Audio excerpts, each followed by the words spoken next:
Ladies and gentlemen, you know what day it is, man. It's time for some real wrestling. Is that what the geeks say online? It's time for real wrestling. You ain't getting it on Monday, I'll tell you that. AEW Dynamite tonight, man. Excellent show from Saskatoon. TK, we gotta get out of Canada, bro. We gotta get out of there, man. Seriously. What a show tonight. PAC and Kota Ibushi. Yeah, man. We got blood and guts next week. It's gonna be fucking fantastic, man. I love it. Don Callis continues to pursue Chris Jericho. Little manipulation tactic on Don Callis' behalf tonight, man. I see what he's doing, man. You gotta give him credit. You gotta give him credit. MJF and Adam Cole, baby. They're better than you, baby. We know it. We know it. First they're out at the bar, then Adam Cole wants to play video games. Oh, man. This shit is getting good, man. We're going to talk about their Eliminator Blind Tag Team match against Big Bill and Brian Cage. And Nick Wayne makes his debut tonight against Swerve Strickland. And it ends up that he is now officially all elite. You know what else is elite? This fucking podcast on a Wednesday night, man. Nobody, who better, like Brian Cage says? Who better? I got my cold beverage. Hopefully you guys got yours as well. I know Jesse's got his. We're going to the beer garden. I got one question for you on this Wednesday night. What the fuck are you guys drinking?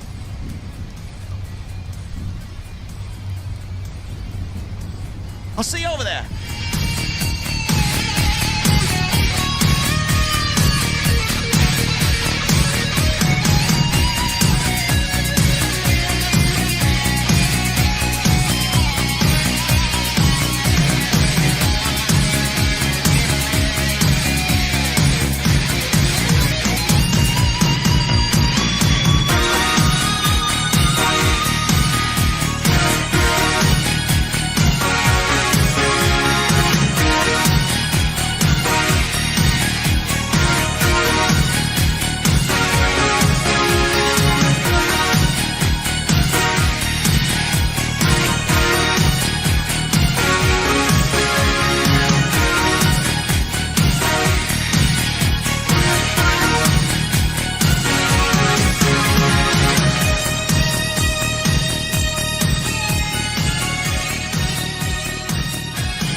AEW successful?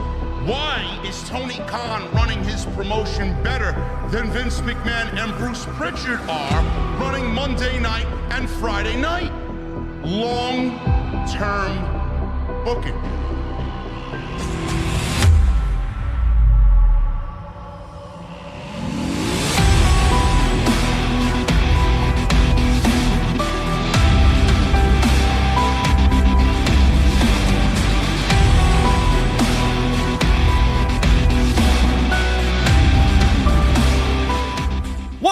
Guys, thank you so very much for joining me right here on Off the Script. This is your AEW Dynamite post show for July 12th, 2023. I am your host, JD from New York. As always, coming to you live from the OTS Beer Garden. Thank you guys so very much for joining us on your Wednesday evenings, wherever you may be. As always, joined by my very good friend in the middle of a tornado, apparently, right? Jesse, what's going on, man? Hey, man, tornadoes, storms, blizzards, nothing can keep me away from this podcast, bro. Listen, man, what's going on with that background, man? You got fucking Paul Orndorff and Hulk Hogan doing a double clothesline, man. Mr. Wonderful over there. What you gonna do, brother? Bro, when Hulkamania runs wild on you, pal. I went back and confirmed this was the last time in wrestling history, anywhere in pro wrestling ever, that a double clothesline was performed. True story, right there. This was the last time a double clothesline by tag team partners was executed. Ever. I don't know, man. I'm gonna need a fact check. Fact checked on that one, please. No need to look it up. It's all true. So that being said, if we get it again, it'll be history making, bro. Well, let me tell you something, man. I'm glad they didn't do it in fucking Saskatoon. I mean, they don't deserve it up there, man. I mean, what the fuck's going on with this crowd, really? Bro, they got a body slam, man, but they're good. They're good. We got to get out of Canada, bro. It's about time to go. Yeah, it's about. I think AEW overstayed their welcome. And the last time I heard about Saskatoon was when Bret the Hitman Hart won the WWF title from Ric Flair.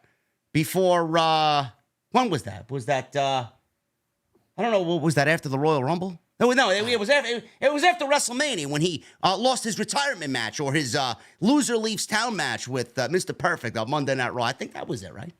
I think I have my history correct, maybe. My last few ventures into wrestling history involved looking for double clotheslines.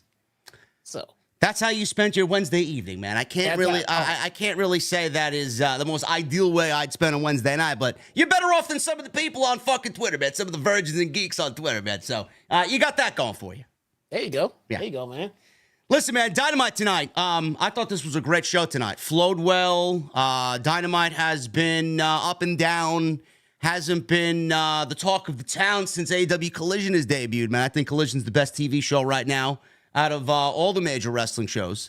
And Dynamite tonight, I thought, delivered with the big story tonight being who was going to be announced as the fifth men for Blood and Guts. We got that announced. We got one big surprise, which was not really a surprise. And the other one, an unexpected surprise, which I don't have a fucking problem with because he can go on any team, on any show, in any city, and I'll pay my money to watch him perform, man, because he's that fucking good. We got PAC.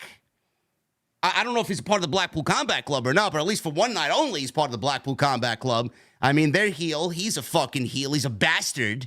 We got PAC joining the Blackpool Combat Club. And the worst kept secret in all pro wrestling, Jesse, Kota Ibushi is now joining the Elite. We have the Golden Elite. The Golden Lovers are reunited for at least one night only. The TD Garden's going to be rocking and rolling next week, man. What a fucking match this is going to be. Bro. I don't know what to say, man. Well, let's get started here. I don't know if PAC is in the BCC or not, but I'm just happy he's in the AEW. And we're happy that he's in the United States. Well, not really the United States tonight, but they'll be in the United States next week. Where the hell's he been? I don't know. He broke his orbital bone, bro. That's why he's back. Kenny Omega broke his orbital bone. That was like 7 years ago or some shit, man. What the fuck is... Where's he been? I don't know, but I'm glad TK got him. This was a nice surprise, man. A lot of people were throwing around some names. Dark Order, or Evil Uno was one of them. Chris Hero was another one. I mentioned Santana, being that he had relations to Eddie Kingston per storyline a few months back. Maybe that was what Moxley wanted Eddie Kingston to call him back for. I kind of threw that out there. Nobody really had PAC in mind. Chris Jericho was another one, being that he has this little thing going on now with Don Callis. But, I mean, I can't complain about PAC, man. PAC and Kota Ibushi in the same ring. PAC and Kenny Omega reuniting their rivalry. It's gonna be a fucking circus, man. It's gonna be fucking blood and guts next week. I love it. It's gonna be fantastic. Yeah, this was one of those instances where TK built up some anticipation for a reveal. Yeah. And we got a 100% payoff on both accounts. This was very satisfying in this reveal. I like this one. Last time Kota Ibushi was on a major wrestling show. I'm not talking about some fucking mud show, ridiculous indie garbage that he was a part of. I think the last time we seen Kota Ibushi on a major wrestling promotion was back during the inaugural Cruiserweight Classic, Jesse. I believe he wrestled Cedric Alexander in what was one of the best matches that WWE put on all that year, if you remember that. Yeah, man. Over under on Ibushi jumping off the cage, bro. Oh. Or jumping from the cage inside, jumping off the cage from the outside, man. So who's going off the cage this year? I'm gonna say it's not Ibushi going off the cage. No. All right, we're gonna start there. So if we're gonna look up and down the card and see who's going off that cage, I don't know, man. Don't look good for Yuta, does it? Yuta, maybe Moxley has a fucking wild night, man. It says I'm gonna go all the way here. I don't see Moxley being a bumper like that. Not even an HBK Hell in a Cell bump from the side. No, not especially not with Renee backstage. She's not letting him do that shit. No. No, You can go bleed and cut yourself open all the fuck you want, but you're not jumping off a fucking cage with a daughter sitting right. No. She'll probably have her fucking heel so far up Tony Khan's ass if that's the case. He'll never get it out. Yeah, that's not happening. Don't look good for Wheeler Yuta though. Don't look good, man. Ibushi is not all elite. For those in the chat saying Ibushi is all, unless Tony Khan announced that as well, because I know Nick Wayne is elite. He got the all elite graphic. He is official. And isn't he a double elite at this point? Didn't he get a graphic already? Nick Wayne? I thought he got a graphic when he got signed. No, he just got he just got a contract. He could not be announced as an official roster member until he was 18, which I guess that tonight was his coming out party. Okay, they get a single graphic then. There we go. Yeah. Well, that's a nice segue. Blood and Guts, obviously, that was the big reveal tonight. Ibushi and PAC will be inside Blood and Guts with the Elite and the Blackpool Combat Club. The other big thing that happened tonight, Jesse, was Nick Wayne and the match with Swerve Strickland. I thought tonight was going to be a tremendous night for him. He did not disappoint when that bell rung. Swerve did get the victory, which I'm glad to see. I know you and I were very concerned about Nick Wayne coming in and getting a debut win over Swerve, and I think you and I were on the same page where Swerve was taking too many L's, man. He needed a big win for himself, and they got a nice little storyline here brewing with Darby and Keith Lee. Nick Wayne may be involved now, so we'll see what happens with that. But I thought he did tremendous in his first major televised match against somebody that he's had somewhat of a history with. Like I said, they've included Darby. He went in there, he did his shit. If you guys never saw him before, this was legitimately the first time that I've seen him wrestle, and I was very impressed, man. I got a lot of Will Ospreay vibes from Nick Wayne, a very young Will Ospreay. He's gonna be something special, bro. I thought he killed it tonight. Him and Swerve worked great, and I'm excited to see what happens here. I don't know if he's gonna be a regular on the show, but I thought he made a statement tonight. No, I thought he looked fantastic. I liked everything he did out there. I liked the mistakes. I liked all of it because anyone out there looking for a completed package is an idiot. So I like the mistakes he made. It's not like I saw anything that was like, oh, that's not good. That's not good. Everything was like, oh, okay, that's fixable. Okay, that's just nerves. Okay, that's not a problem. Everything else included with that was, wow, that looked really good. And that looked crisp. And it looked like him and Swerve had a really decent rapport out there. I do like that. So they put him with the right person. Yep. And everything that he did out there looked very, very green, which is exactly what you want with a new hire like that. I think this is very good for the future. Yeah. Swerve got the victory. They did some big moves. There was a big spot in that match where I thought he already injured himself, like you had texted me. I'm like, thank God that didn't end up as bad as it could have been. And then there was a big Frankensteiner spot off the top rope, which led to a big cutter off the top by Nick Wayne. We'll get into the details of the match a little bit later. But obviously, we got Swerve with the victory, and we're going to talk about what storyline implications this could be leading to. The other big thing that happened tonight was MJF and Adam Cole. Another fantastic, and I mean fantastic, vignette with these two. They were in a bar, and they were taking shots, and a bunch of beautiful women walked by them, and MJF tried to get Adam Cole to be his wingman to pick up women in a bar while he is obviously, Jesse, in a committed relationship with DMD. and in front of a camera crew. Jesus, Max, can you? He don't give a fuck, man. He doesn't give a shit. He said, well, all right. So 4 for me, 4 more for me, I guess. So 2 more for me, whatever it was. There was 4 women there, all 4 of them from MJF. I think he can handle it. I think you could at least stop the camera first. Then you even mention the camera. It's like, no. And now he has to explain that shit to Brittany later. No, really, I didn't do anything. Yeah, I don't know. I really couldn't hear the conversation because Renee was there. Is that what they were talking about? Yeah, he was on the phone with her. He got in trouble. Oh my goodness, man. It's fucking crazy. This guy's ridiculous, man. So Adam Cole said, listen, Big Hodge, what's up, man? Hodge is in the chat. My God, Big Hodge. We love Big Hodge. So Adam Cole was like, this is really not my type of vibe. Let's go and continue to hang out. I'll wear the shirt, right? He didn't wear the shirt. I'll put the shirt on right here, right now, if we can do what I want to do. And MJF was like, all right, what do you want to do? They went back to their hotel room and they put on Fight Forever. And they played Fight Forever. And MJF is like, you really want me to sit here and pretend to be a fucking virgin geek and play video games? And he actually ended up enjoying video games. He said, bro, you're in here and you got fucking fantastic stats. Like, I know. Well, you're in the game. Your stats are great, right? They were a tag team in the game. They did double team moves in the game, and they were enjoying themselves, man. It's great. So good. So good tonight, man. We need this type of interaction weekly, Tony. Okay? Whoever your production team is on this, man, weekly, I need to see MJF and Adam Cole in wherever, man. They want to fucking go to a restaurant, have dinner. We need interactions like this weekly until we get the big blow up. Yeah, man. I love this. The recorded segment was fantastic, but I still don't think it was good as the in-ring stuff with MJF playing with the crowd. We'll get to that. We'll get to that in a second. And they had a very good tag team match with Big Bill. We love Big Bill and Brian Cage. They got the crowd on their feet for 2 very specific reasons. Obviously, one of them is the double clothesline. And Jesse, they built at least half of the match around MJF. Can he body slam Big Bill? Yeah, it's crazy, man. The crowd went fucking crazy for it, chanting body slam, body slam.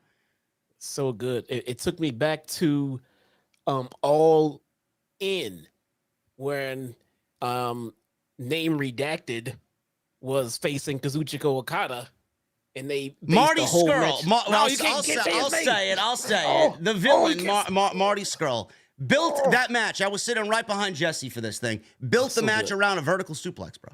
So good. Yeah. So good. Storytelling at its finest, man. They went over the time allotted to them, and they cut time from the main event. So I don't know how well that went over. Marty, go home. Yeah, fucking ridiculous.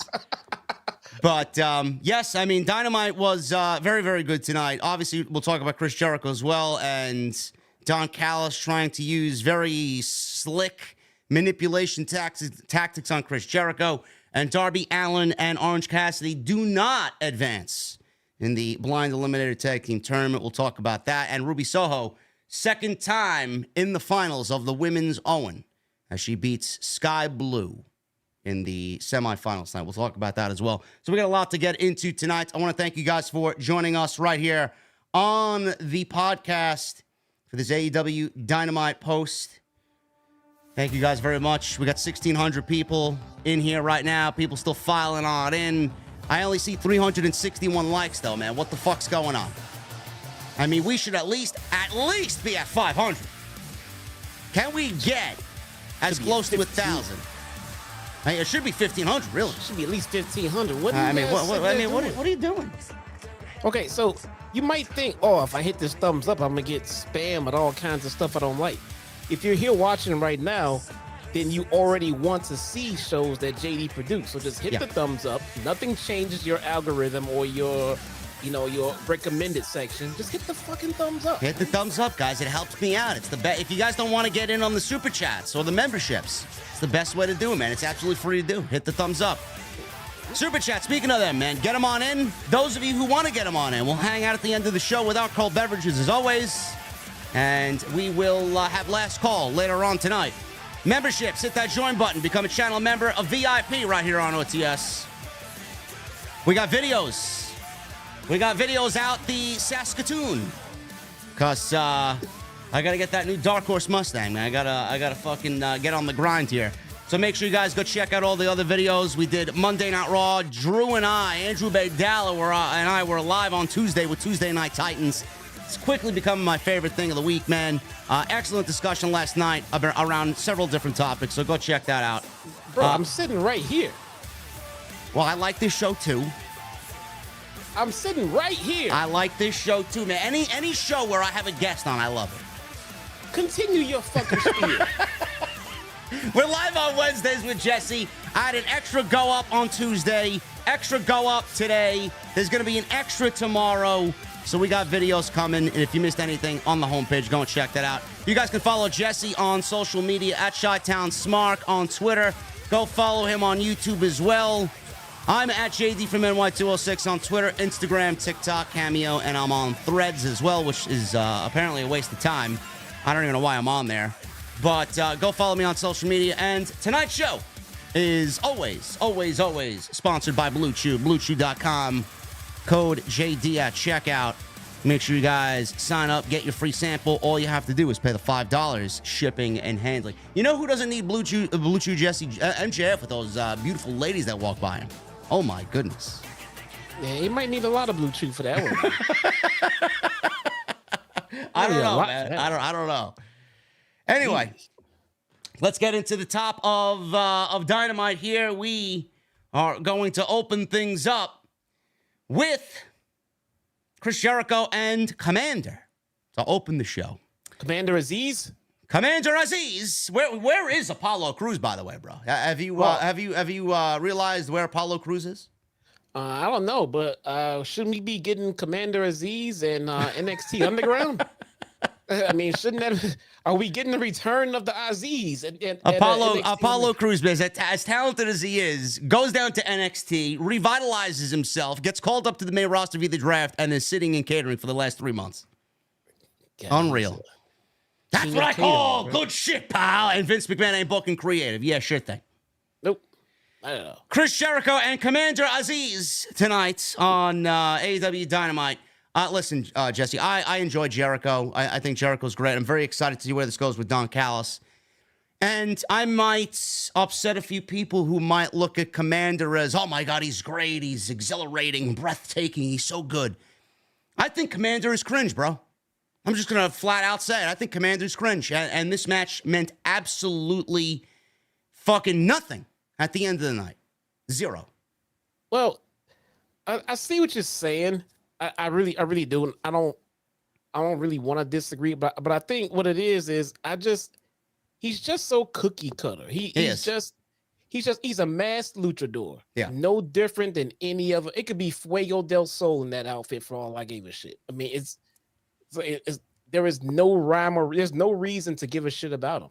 No. It really is not. He did not have a good match with Chris Jericho. They were not on the same page. The chemistry was not there. It was not a good time. It was not a good match. And yeah, I'm with you. There's nothing to be excited about Commander. I mean, listen, I get that Tony needed talent for Ring of Honor, and this is where he should be. Ring of Honor, which is basically AEW Dark at this point. I mean, if you don't believe that it's AEW Dark in disguise, I mean, I don't know what you're watching. I mean, it's just fucking awful. Ring of Honor is completely dead. He should be over there, and it's tough, Jesse, when you got guys like this on the same roster as a Ray Phoenix, and we've mentioned this, Ray Phoenix, we got Penta, we have Bandito, who we haven't seen in a few weeks. I don't know what the fuck. I think he's injured. He's got to pass. He's injured. I think he got injured the last time we seen him. Bandito, and then we got Vikingo, who shows up when he wants to. I mean, what makes him stand out, Commander, over all those guys who are, in my honest opinion, far superior than Commander? Well, I mean, to be honest with you, as good as Commander is, as fantastic as Vikingo is, and all these other guys, none of these guys are better than Ray Phoenix, to me. No. I mean, it's not a knock on those guys. There are millions of people not as good as Ray fucking Phoenix. No. All right. But when you pick these guys up and put them on the show, and then you want us to believe they're special, you just gave us guys with very, very, very similar gimmicks that are not better than the original one that you had that you're not doing anything with. There's no real rhyme or reason with Commander. There's none. I mean, there's no science. I mean, yes, he's a luchador, but you're in there with Chris Jericho. There's nothing scientific about anything he does. He's all like fucking, hey, look at me, man. I could jump on the ropes while Chris Jericho's holding my wrist, and I'm going to dive off the top rope. It looks fucking stupid.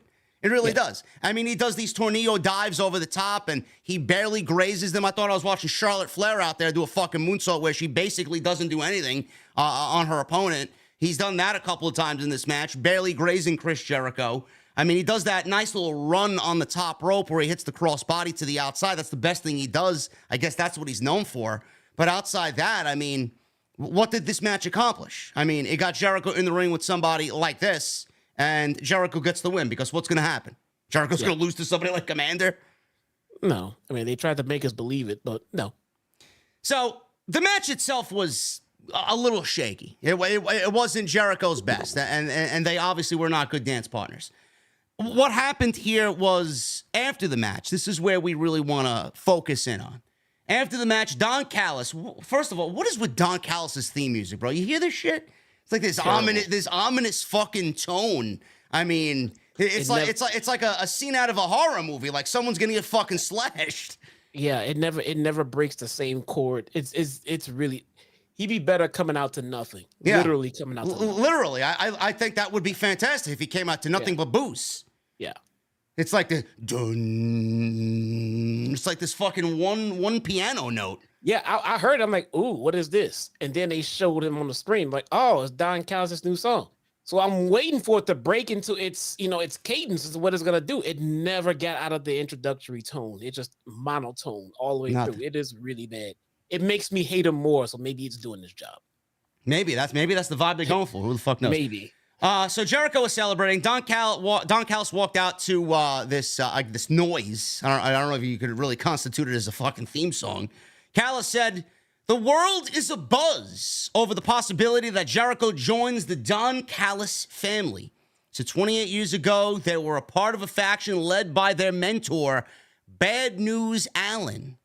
He says he's a little nostalgic, and he put together a little surprise video for him. So we've seen a clip air of them back in the day, including Bad News Allen. Jericho said he remembers that was back in 1995. He said he still has all his hair, but Don Callis doesn't. So he rubbed Don Callis' bald head. Jericho said Allen told them to always stick together. Callis said he made them the promise. Callis said maybe he's emotional over the buzz of them getting together, but he thinks Allen is up there in heaven with a smile on his face over the possibility of him joining him. He said there's no pressure and he can make his decision when he's comfortable, but he knows what Allen would want." First of all, it was great that they had this footage queued up. I mean, Don Callis, man, we know of him to be a prick and a manipulative one at that. And this fits right into his fucking wheelhouse. He's got this video queued up with Bad News Allen and Jericho back in 1995. I mean, he still looks great now, but my God, man, baby Chris Jericho back in 1995. Don Callis with fucking hair. I enjoyed this. Really like that. Come on, baby! Yeah. Come on, baby! I really like that they threw this footage back to 1995. It really adds to the story and the depth of the story that they're trying to tell here for Jericho pondering joining the Callis family. But I hope that it really does, lead to that decision, man, because like we said last week, I'm over the JAS. I think Jericho kind of feels the same way. I think he needs something to revitalize him, and hanging around a Daniel Garcia and a Sammy Guevara. He's done so much for them already. A Jake Hager, a 2.0. What else is there to do? Where do you go with the JAS? Nowhere. Anna Jay, they could do something much better with her than having her stick around in the JAS. It's time for Jericho to worry about Jericho and do Jericho. And I think joining Don Callis would be a fucking great career move in AEW. Well, yeah, they haven't done anything with JAS lately. So I think to be honest with you, I think it was more of them wanting to dismantle the JAS, but he's been doing nothing with them, letting them get stale. Because if they wanted something hot and heavy with JAS, they would have been booking it. Yeah. So they let it get cold. I mean, and everyone's starting to do their own separate little things, except Hager. I don't think he was ever intended to be a single star here. I figured he would only stick around as Jericho's heavy, no matter what Jericho was doing himself. Yeah. The other guys are definitely ready to branch out and do their own little projects. So I think this is a well-timed design to break up the JAS and do something fresh with Jericho, which is the important one to figure out first, and let the other ones fall where they may, and they'll get into their position. Same like Garcia. I think Danny Garcia is coming to his own. I don't think that they know if they want to make him a heel or a face, and right about now they can still decide either way because he's at the cusp of being over one way or another, depending on which side they want to lean into. So yeah, they had it working with Danny Garcia, bro. They had that whole storyline where Brian wanted to kind of pursue him. I don't know if it was for the Blackpool Combat Club or not, but he was trying to instill in Danny Garcia that he was a pro wrestler and not a sports entertainer. That was the moment that he was going to be most over, with Brian lobbying for him. Now, I don't know how they achieve anywhere close to that with Danny Garcia. And it feels like if they try and make him a babyface, it's always going to pale in comparison to what could have been there with Jericho. So I'm kind of iffy on that. I think they can come around. I think they can do, as of right now, as it stands right now, I mean, he's a little cold, but I think they've proven that when they want and when they're ready to, they can do something with Garcia and he'll fall into it very well. Yeah. Yeah, we'll see. Sammy Guevara, I'm not too concerned with. I think he'll be fine. The whole Tay being pregnant and him being a new father, I think that's going to kind of pull on the heartstrings of people, and I think he's organically going to be a babyface if they want him to. So Danny Garcia is the one that I'm going to be a little bit more focused on out of the two. Side note here, Otis, I'm sorry for your loss, brother. Otis in the chat says he lost his fur baby today. And my thoughts and prayers are with Otis. Thoughts and prayers with Tony Khan as well, as they put down their family dog as well, as he posted on social media. So thoughts, prayers, and love to Tony Khan as well for that, because nothing is as bad as losing a pet, a family pet. That is just awful. No. I got my my pictures and my favorite toy of my 2 fur babies that I've lost over the years right here in my office, man. Yeah. So I feel your pain. They're never not with you, Otis. They're never not with you, man. Sorry for your loss, brother. Alex Marvez. He was backstage waiting for Jack Perry, who would not get out of his car. He had a parked car. His name is Pussy Perry. Pussy Perry. Okay. That's what we're doing. That's my new name. Until he grows some balls, you don't even have to win the fight, bro. Until he grows some balls to stand there and take a fight, he's gonna be Pussy Perry. Bro, this guy's legitimately sitting in his fucking SUV limo, waiting for clearance from Hook so he can enter the arena. He wants to fucking come to work and do work, but he can't because Hook is stalking him. Alex Marvez knocks on the window. Perry rolled down the window and said it's unfair that he can't come to work. It's an unfair work environment. Hook snuck into the car on the opposite side and blasted some fucking poor schmuck security guard that was standing on the other side. Oh, the driver. I guess it was the driver. So Perry, he's trying to escape through the window. He can't unlock the door. He unlocks the door from the outside, leaning out the window. He jets away from the car. Hook is in the car after Jack Perry breaks free, and he is running away from Hook for a 3rd week in a row. Hook gets out of the car, looks into the camera, and says, "Keep running, Perry." And that's it. So we got a 3rd week in a row, Jesse, of cat and mouse here with Hook and Jungle Boy, or Jack Perry. And at some point, man, I think this week it's a week where I'm going to sit here and tell you, a little repetitive. We needed something a little bit more of substance tonight. We didn't get it. No. And I'm really not liking the extremely stereotypical trope of baby faces are brave, and the instant you turn heel, you're a fucking pussy. I mean, because a few weeks ago, Jack Perry, if he wanted to get at somebody, if he wanted to fight somebody, he'd be sitting there looking for him. And the second he decided he wanted to be an asshole, wanted to be a heel, fine. Now I'm scared. Why? 15 minutes ago, you were brave. Why did this change all of a fucking sudden? I don't know. Here's my theory about it. They're going to do a match, but they have so many weeks of build till we get to the big show at Wembley, and I think they're going to do this at Wembley. I think we're going to get Jungle Boy versus Hook for the FTW title inside Wembley Stadium, and they need to prolong this for another. They can't get us there. Another 7 weeks. They can't get us there. I mean, I don't know. They got to do something. They have to do something. Dude, I would rather Jack Perry stayed home and did a FaceTime phone-in promo talking about how he wasn't going to come until he felt the circumstances were safer. That would be better than Yes. physically running from the fucking guy every time you see him. That would at least be some storyline advancement. Jack Perry needs to be at home. Actually, now that you're mentioning it, now my mind is running wild. I think they should go and do this. Jack Perry should really call in via fucking StreamYard or Zoom or something and call into the show saying that he refuses to come to work because it's an unsafe work environment, and Hook goes to his home. Yes. Have absolutely. Hook have a home invasion. That's what I want to see. Brian Pillman is ass. And by the way, they should never have let go of Brian Pillman Jr. Yeah, we'll talk about that after this, actually, because now that you brought it up, they should do a home invasion. Yeah, that'd be great. That'd be great. That'd be interesting. Get Taz involved, something. I mean, just seriously, I would get Taz. Have Taz be out there driving the car that Hook shows something. I'm with you, something. But him just running like fucking Pussy Perry sucks. It sucks. I don't even want to see him get beat up at the pay-per-view. I just don't even want to see him. He just wants to fucking run like a pussy, man.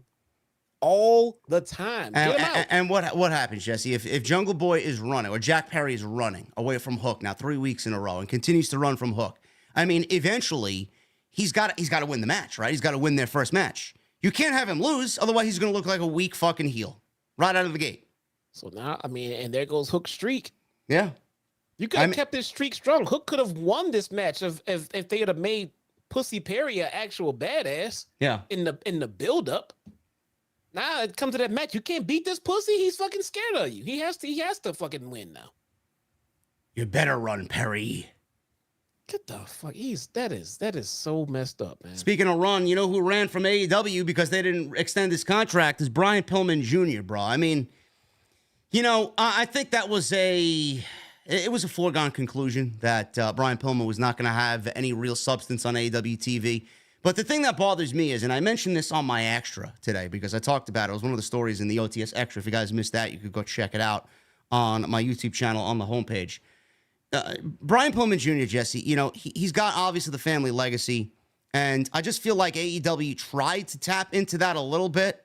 They never really fully invested the time to tap into that.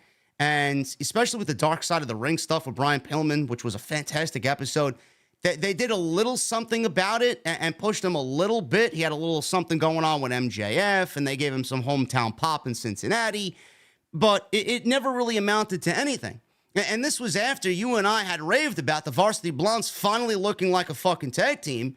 Yes. And they all of a sudden just disappeared, and nothing ever came of that tag team. They actually took their fucking name away and gave the varsity thing to Tony Nese and Mark Sterling, the varsity athletes, which was a slap in the face. Like, what the fuck? Did you just disband a decent tag team for absolutely no reason? Then Julia Harper leaves the fucking team. She goes and does the best stuff of her career with the House of Black, and the writing was on the wall for these two guys.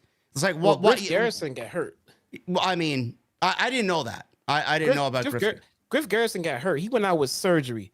And when they were the Varsity Blondes, all three of them, I mean, I sat here and said that I thought they are going somewhere. They are doing something. I mean, this is not going to be their permanent gimmick. I mean, they'll adjust it. But for right now, I like what they're doing. Yeah. Well, Griff Garrison got hurt. Okay. I figured, well, they'll bring Pillman back when Griff comes back. And they moved Julia Hart. I'm like, well, that's good for Julia, but okay, that's fine. The varsity, Blondes are still there. Then they kind of changed their name. Now they let go of Pillman. Like, this was bad. This was bad. I thought the two of these guys together were actually a pretty damn good tag team. Yeah. Maybe they weren't. Maybe you had other plans for them. Great, but I still don't see why you would let Brian Pillman go. His name value alone, the guy is really good in the ring. He can develop a gimmick. I don't know why they let this guy go. I really don't know. It bothers me, man. All these second generation guys, right? Brian Pillman Jr., and we had Curtis Axel, and then DiBiase, right? DiBiase's son. They none of them amounted to anything. I mean, how fucking sad is that? I mean, whose fault is that? I heard DiBiase's son was just bad. I mean, how are you going to live up to the fucking name of Ted DiBiase? I mean, look at Ted DiBiase Sr., bro. Charisma for days. One of the best characters of all time. I mean, there was no way he was going to live up to that, but same thing with Curtis Axel. Same thing with Kurt Hennig and his son. Yeah. They nailed it with Randy Orton. Yeah.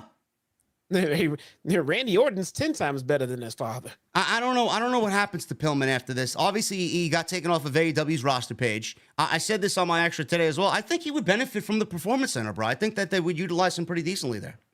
I'm kind of, I like the premise of that. I'm kind of worried what happens when that guy gets to the main roster and Vince finds out he has Pillman's son. Oh, buried. Yeah, I mean, it's just, yeah.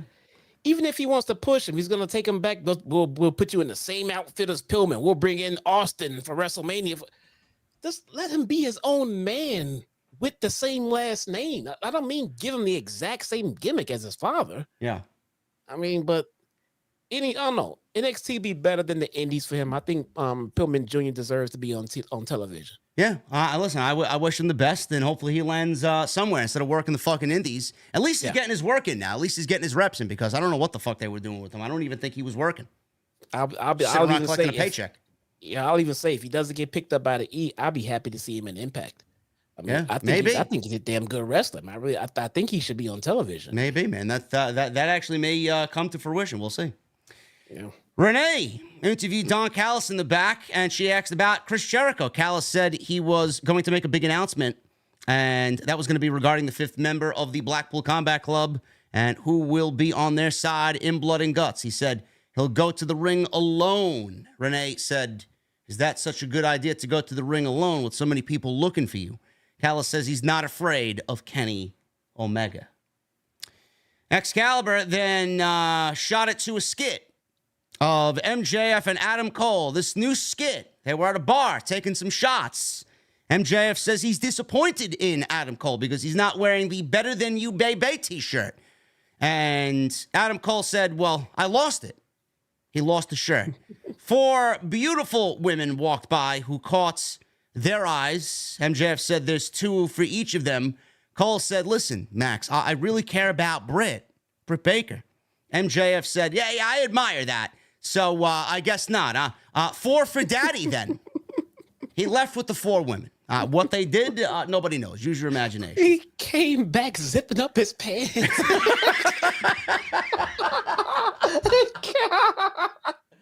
Oh, man. He came back zipping up his, like, whoo, that was great. Oh, boy. What next? Listen, man, this... When you want quality entertainment, man, you go look at MJF, man. I mean, MJF walked back to the bar, he zipped up his pants, This is great. And then he said, "The maximum ride is spent." He said, "It's great." Cole says he can't talk like that on TV. That's disgusting. Cole said, "Listen, Max, I got to be real with you. I never lost a T-shirt." Cole says he'll put it on if MJF does what he wants to do next. So clearly, Adam Cole doesn't want to mingle and hang out with 4 beautiful women. Good on him, though, you know. Cole whispered something to MJF. MJF didn't like it. They cut to Cole and MJF playing AEW Fight Forever. MJF says he's not a loser virgin who plays video games. Cole got him to try it anyway. MJF said, well, listen, this is actually fun because they were winning in a tag team match in the game. And Cole asked if he had ever played a multiplayer game before. MJF then gets all sad and somber and said, well, I needed a friend for that to happen. And we got lonely MJF here reminiscing on older times. Cole paused the game, and then they were forced to be a team, and said when they were forced to be a team, he had every intention of blindsiding him. MJF laughed and said, yeah, that was the plan on my end, too. Cole said, MJF, you know what? Max, you're a cool dude. MJF reciprocated, and then they went back to playing. They won their tag team match, and then they high-fived like some fucking cheesy end of a Full House episode. I mean, it's fucking ridiculous. MJF had a really good night. I know. Listen, man, he zipped up his pants after a fucking interaction with 4 ladies. He had a couple of shots of cold beverages, right? He went to go play video games with Adam. I mean, that's an all-star night right there, bro. It's a dream. Play video games with Adam Cole. Oh my goodness, Jesus Christ, man. This shit is fucking fantastic, man. The funny thing is, like, we all know where this is going, and we all know what MJF is going to do here, you know. But I love this because not only does it show off how good they are outside the ring, and we mentioned this. I talked about it with Drew last night on TNT, and I talked about this with you last week. This is the Adam Cole that we needed. This was the Adam Cole that we wanted in AEW coming over from WWE. He was so hot over there, and then he came in like a house on fire. He wrestled a couple of times, and then he got injured and was out for almost a year. Now he's back, and now we're getting the Adam Cole that Tony Khan signed away from NXT and WWE. They are so fucking good together that I don't think I want this to end as soon as I think it's going to end, Jesse. And the funny part is, the more that they do this on TV, the more I'm going to, as a fan, want to see them win the tag team championships. That's a problem because FTR doesn't deserve that. But the longer this goes on and how great this is becoming, and it's probably going to get even better and funnier, you know, they may end up winning the whole fucking thing, to be honest with you. Yeah, I mean, I'll be honest with you. If FTR was actually doing something interesting with the titles, I would share that same sentiment, but they're not doing shit with them. Yeah. They're not doing shit with the title. At least the titles would be interesting doing this. You know, and I had so it looks more clear to me now after this episode that it's definitely gonna be Roddy turning on Adam Cole. Yeah. And you mentioned that last week. Yeah, and I said that last week. And I had some guy on Twitter reach out to me, and I guess he disagreed with that fantasy book, and he was like, explain to me how, you know, Roddy is gonna turn on Adam Cole. I didn't quite get the statement, you know. And I was like, well, he's gonna turn heel. I mean, what don't you understand? Yeah. You know, I'm like I don't understand. I hope this guy's listening right now. I just stopped the conversation at some point. What don't you understand? Roddy White is jealous that MJF is enjoying MJF's company. So I think when MJF goes to turn on Adam Cole is gonna predict it and catch it. Like, you thought I was falling for all this stupid friendly Max bullshit. I'm not that fucking stupid. But then from behind, then comes Roddy White because he didn't see that turn coming. That's when the turn's gonna come, and that's what's gonna happen. And that's why Cole's gonna lose this feud to MJF. Yeah, I could see that playing out exactly like that. I really could. Yeah. You know, how we get there. That's the interesting part about it. When it's going to happen, that's the interesting part about it. Clearly, this is leading to something at All In. It may end up leading to something at All Out, too. I don't know how many matches these two are going to have, but we may end up getting this at All In and then again at All Out. Or we get Adam Cole versus Roddy at All Out. I don't know. Roddy White. I did call him Roddy White. Yeah. Roderick Strong. No, I know what you meant, yeah. It's a wide receiver now. Yeah, but, you know, Cole and MJF, the pairing on TV is paying off fantastic, and they're amusing. Their chemistry playing off each other is fucking great. They are becoming incredibly over with the audience. People are loving it. They're selling T-shirts. This is Mega Powers, Festival of Friendship type shit for AEW. Yeah. It presents Adam Cole in a way where you could see more of who he is. MJF is obviously multi-talented at a bunch of different shit. You see how versatile he is. We mentioned this on the show last night with Andrew Baydala. You know, MJF, bro, is doing a lot of that sports entertainment stuff lately, and it hits with the AEW crowd because we do not see it a lot. And MJF, you know, whether you want to say he's jumping ship, you know, eventually to WWE or staying with AEW, you know, he's basically showing you how versatile he is and how easy it is for him, or it will be easy for him to transition if he goes to the other side, because he could do it all. You know, I'm not really concerned about that. It's up to them to allow him to be who he is, because if that's not the case, then he'll fail. And he's just showing you exactly what he's made of. You know, I think that they could possibly win the tag team titles here. I don't really like that because it doesn't really need it here. And I don't want to see that happen to FTR. But listen, you know, it presents MJF in something different, because I feel like he's kind of hit a wall, you know, creatively. It's always the same thing, or they go back to what worked with MJF in the past and they don't really try anything new. This is something new, and I'm loving the fuck out of this. Yeah, no, they can win this tournament. They can get their tag title shot. And during that match, I think that's when I would have Roddy turn. Maybe Roddy ends up in their corner. Yeah. Because maybe Punk winds up in FTR's corner. So Roddy comes out to sit in their corner. I mean, who knows? But they got to pick their spot. It has to be the right opportunity. It has to make sense when Roddy turns. But that's essentially what's going to happen, though. Yeah, the one thing that I am concerned about here is I'm not really concerned about MJF becoming too likable because when he turns, he's gonna be the biggest fucking prick in AEW. I mean, that's fine. But Adam Cole, bro, I don't want it to be a situation. This is where they're gonna struggle creatively, and this is where they have to be careful. I do not want to see Adam Cole become a fucking sucker, and him look like a fucking schmuck. He needs to know what's going on here, and like you said, I think the turn from Roddy is where they need to do it because other than that, I don't see how it works. Yeah. No, I think it makes the most sense because if MJF just turns on Cole, everybody will look back and say, well, how did you not see that bullshit coming? I say he sees it coming, stops it, and like, you think I'm fucking stupid? And then that's when Roddy comes in. So that's going to be interesting. We'll see what happens as we get closer to All In. But right now, this is the best thing that AEW's got going for it, by far. Yeah. Darby Allin, Orange Cassidy. This is the Blind Eliminator Tag Team Tournament semifinal. They're a team here tonight in this tournament against Sammy Guevara and Daniel Garcia. This was a decent match. I don't want to sit here and tell you it was a great match. It was a decent match. It was all about the ending, though, because the ending caught me by surprise, and I actually enjoyed the shit out of the ending. I thought it made a lot of sense. So Darby got a hot tag, or he hot tagged Cassidy in, and then he went after Garcia. He landed a Michinoku driver. Garcia came back with a sleeper, a sharpshooter attempt, obviously in Canada.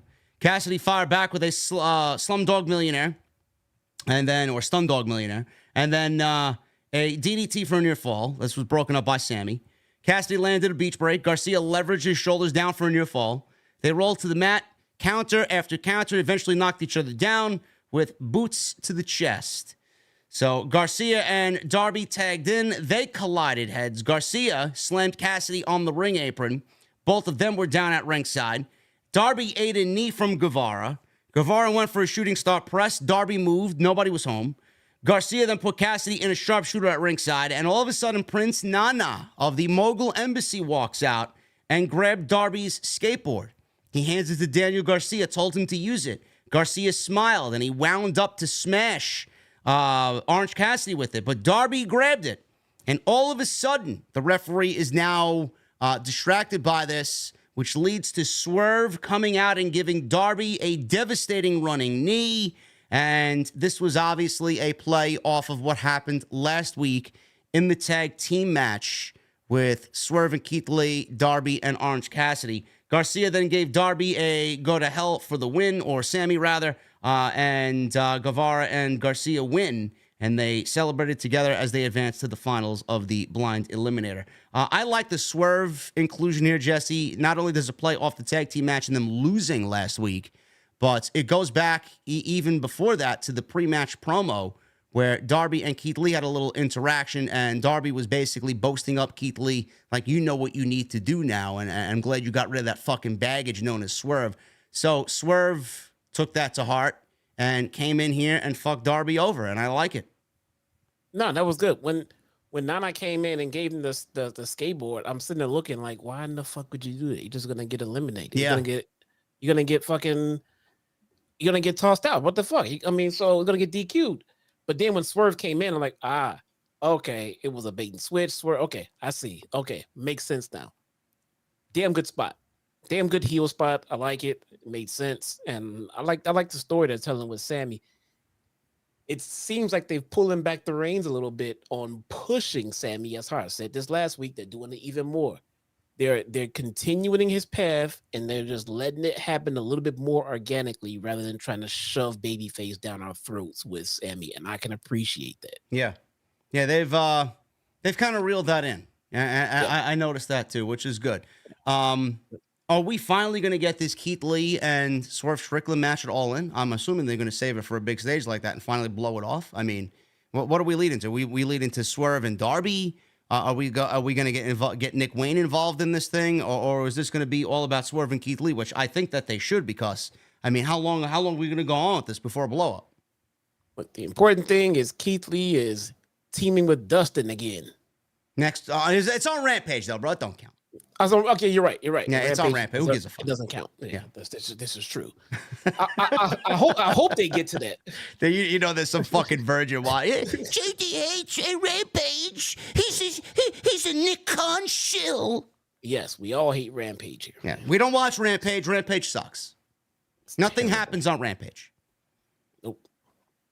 But they can get to it probably at All In.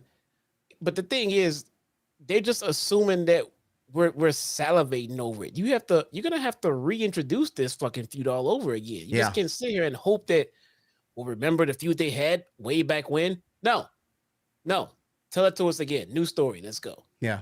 Yeah, they got to do something. They got to accelerate the feud again. Put some fucking logs on that fire. I mean, we can't fucking live on video packages. Oh, yeah, Keith Lee got a cinder block stomped into his chest. I mean, how long ago was that? I don't even fucking remember how long ago that was. Hit him so hard, he aged him and changed his wardrobe. Turned him into a fucking magician. I mean, holy shit. I mean, this guy thought he was in fucking Dumbledore's camp. Holy shit. Which faction were you with, bro? You like Slytherin, right? I'm a Slytherin guy, man. Come on. The cinder block of gimmick changes. Jesus Christ. Old man the lake of reincarnation. Yeah, ridiculous. Yeah, exactly. Maybe that's what happened to him. Matt Hardy said, "Bro, come into my lake of reincarnation and get back to your old self, please." Jeez. Anyway, this was good stuff. Garcia and Guevara. Shock win over Orange Cassidy and Darby, who I thought were going to the finals, but apparently not. Orange Cassidy didn't take the pin, bro. Darby Allin ate that pinfall. You seen that? That was a nice little tidbit there. TK's never going to allow Orange Cassidy to be pinned, bro, in any situation. Well, look, man, if it was the other way around, we'd be complaining that the champion lost. So. I know. Just like Carmelo Hayes lost on NXT last night, a tag team match against the Judgment Day. Remember when everybody criticized me? Oh, well, he can't beat Finn on Monday night. Yeah, no shit. So what did they do? They sent Finn down to NXT and pinned him then. What happened? Did Carmelo Hayes lose the NXT title recently? No, he's the NXT champion. They sent Finn Balor. Yes.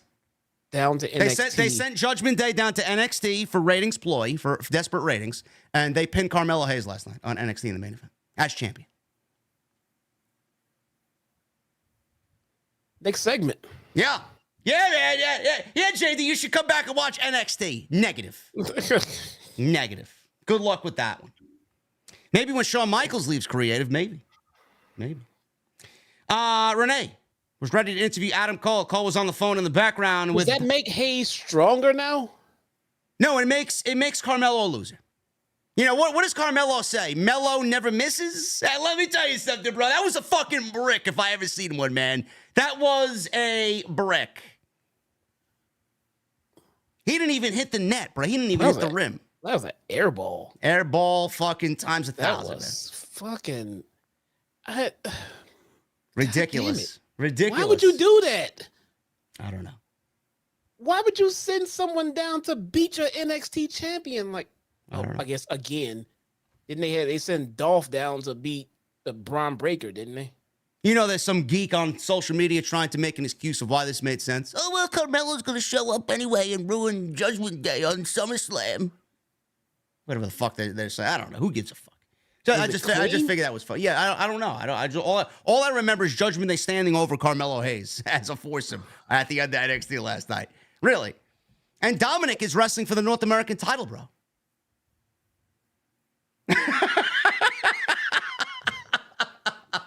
I don't know what's going on over there, man. I really don't know what's going on. I can't keep up with it. Does the NXT crowd also do these lame boos for Dominic too? That's a good question. I don't know. I didn't watch last night's show yet. I don't know. It feels so forced and choreographed. I've never seen. Bro, they're all fake noise. They're about 80% fake noise, I think. I've never seen a heel get just inorganic fake boos like that before. Yeah. It's all fake boos. Dominic is a heat magnet. Yeah, he's a Kevin Dunn heat magnet. Pushing a button. They're ruining Dominic, man. They're ruining. They had a good thing. Look, did they have a diamond in the rough? No, but they organically brought someone up literally from childhood to superstardom, and they're already ruining this guy. I see a lot of weight actually in the chat. Yes, why would I lie to you? I saw the graphic today. Because that sounds so stupid. That's why. Watch Dominic win the North American title from Wes Lee, who's had a tremendous title reign. What? If they wanted to put Dominic in NXT, I was okay with that a while ago. He should have been on NXT. Should have been Cruiserweight Champion back in the day.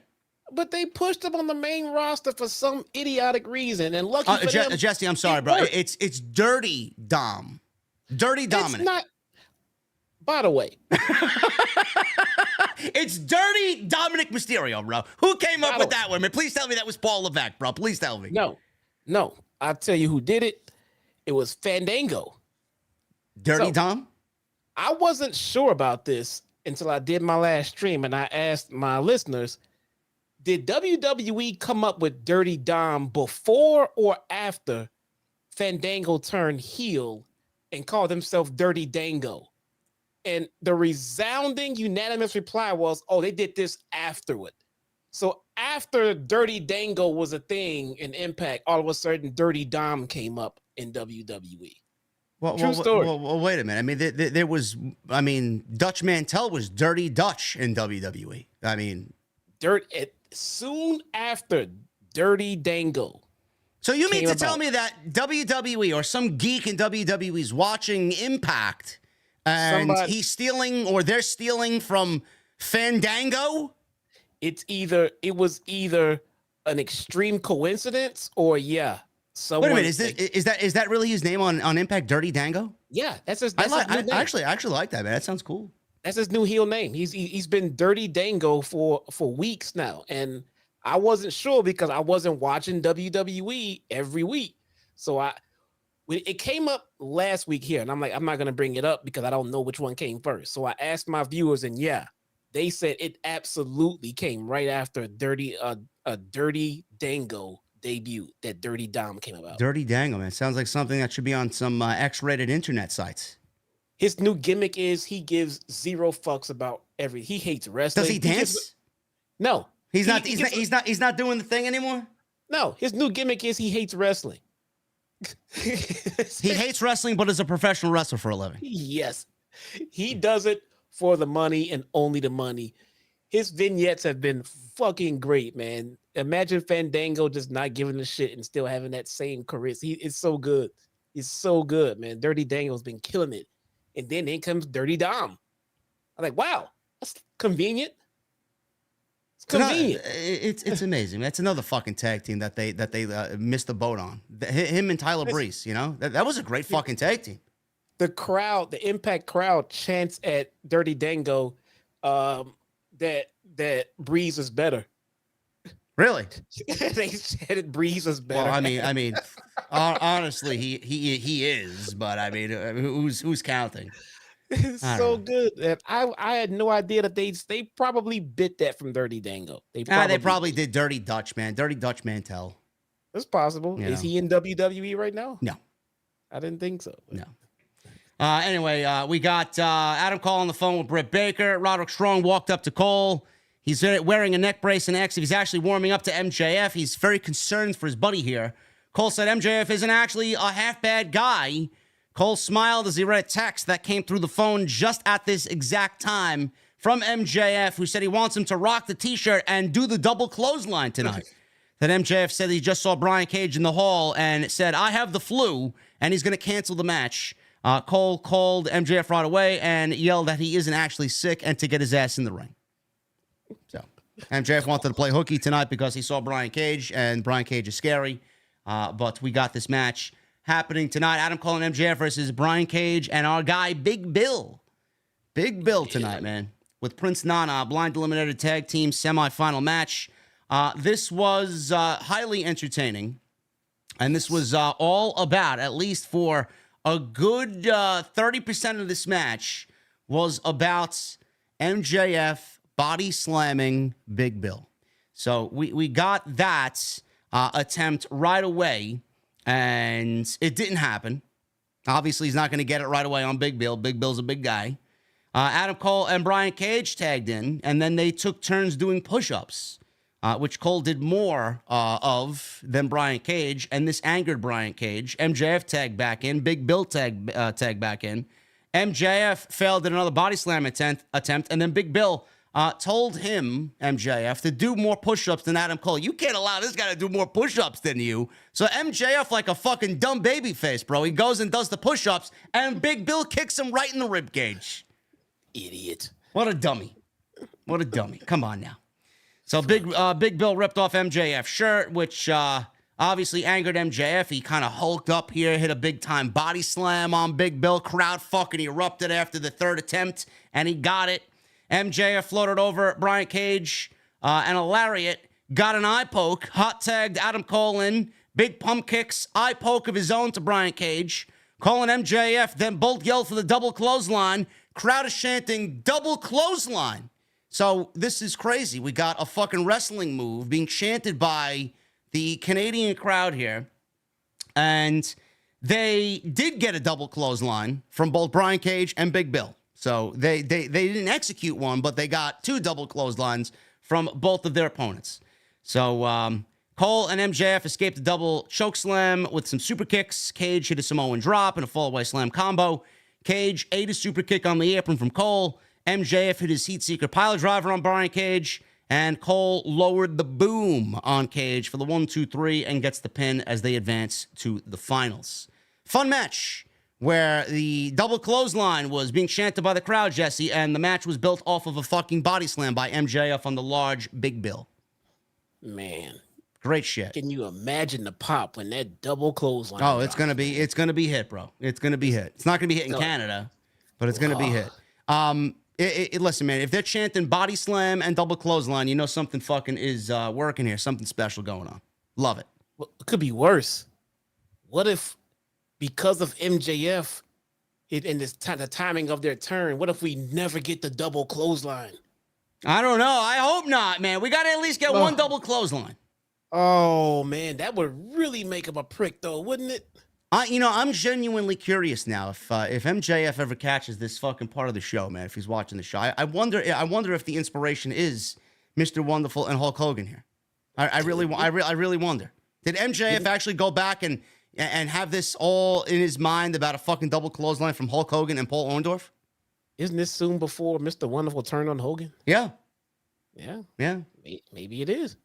Me and my best friend always reminisce about that feud, bro. Those promos were fucking great between Paul Orndorff and Hulk Hogan, man. Yeah. What if it was? I don't know. I mean, if I'm at the next scrum, wink, wink, TK, which would be in London, wink, wink. Still waiting my press passes, wink, wink. I'll ex-MJF was the inspirational Hulk Hogan and Paul Orndorff. Tweet it out, man. Maybe he might see the tweet. I don't know. I thought this was great. After the match, MJF held the microphone up. He asked if there were any devil worshippers in the crowd tonight. And they cheered. They chanted, bro. I think I heard a chant of Hail Satan. Bro. I mean, what the fuck is wrong with you people, man? Come on now. I thought he was trying to turn face. No, MJF just turned everyone else heel. Yeah. Because didn't he get Adam Cole to do an eye poke? He got Adam Cole to do an eye poke. That's cheating. He got Adam Cole to do the abdominal stretch, too, and hold on for the leverage of the abdominal stretch. That's cheating. MJF is not turning babyface. The Adam Cole and us and the crowd are all turning heel. Bro, Adam Cole cheated 2 weeks in a row, and MJF handed his Dynamite Diamond ring to Bryce Remsburg tonight and did not use it. He physically handed the ring to Bryce Remsburg. Here you go. What the fuck? Look at that. I mean, MJF playing by the rules, man. Holy shit. What the fuck is this? It's like we're living in Seinfeld Bizarro world over here. What the fuck is going on? So good. So he says, do the thing. Adam Cole does his bay. MJF pushed their t-shirt on AEWshop.com, and they'll hit the double clothesline. He says they're going to hit it. Fans began chanting double clothesline. MJF yanked on his shirt. Adam Cole said, boundaries, Max. Boundaries, please. I'm working on it. And Adam Cole says it's time for story time with Adam Cole. He said never in his wildest dreams did he expect to team with MJF and have it work. He says it's worked, and so far they're pretty damn good. He says he didn't have high expectations for this team, but he does want to win the tournament. Why stop there? He said if they win the tournament, they will get a shot at the AEW Tag Team Championships. He promised everyone that if they stay on the same page, like they have been, everyone is looking at the new AEW Tag Team Championships. And then they cut backstage, Jesse, to Roderick Strong, watching a monitor backstage, looking very unhappy with Adam Cole bonding with Maxwell Jacob Friedman. It's coming, bro. Roddy's getting salty, bro.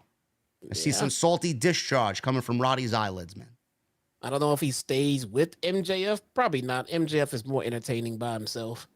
Well, maybe he just turns to Adam Cole and say, fuck MJF and fuck you too. And then we get Roddy and Cole in their feud.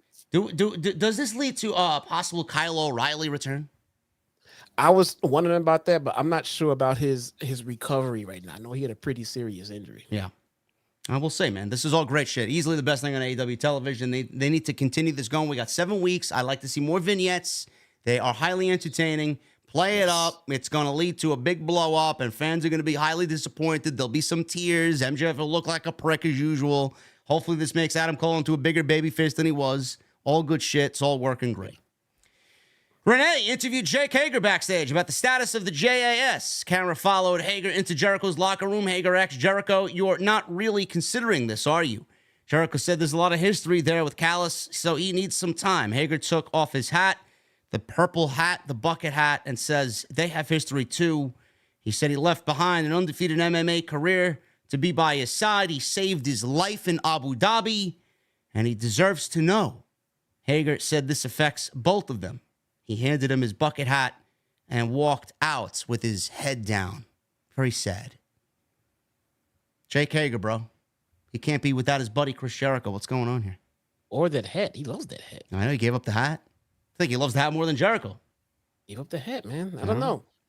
I'm not sure where they're going with this one, but I know Hager needs Jericho, though. All right. We'll see. Jericho is pondering a decision. Does he stay with Don Callis, or does he go with Don Callis or stay with the JAS? I don't know. I don't know, man. AEW Collision has Battle of the Belts 7 on Saturday night. I will not be watching the third hour of Collision. I will be live. Hopefully, I don't know, Jess. You going to be live on Saturday with me? I don't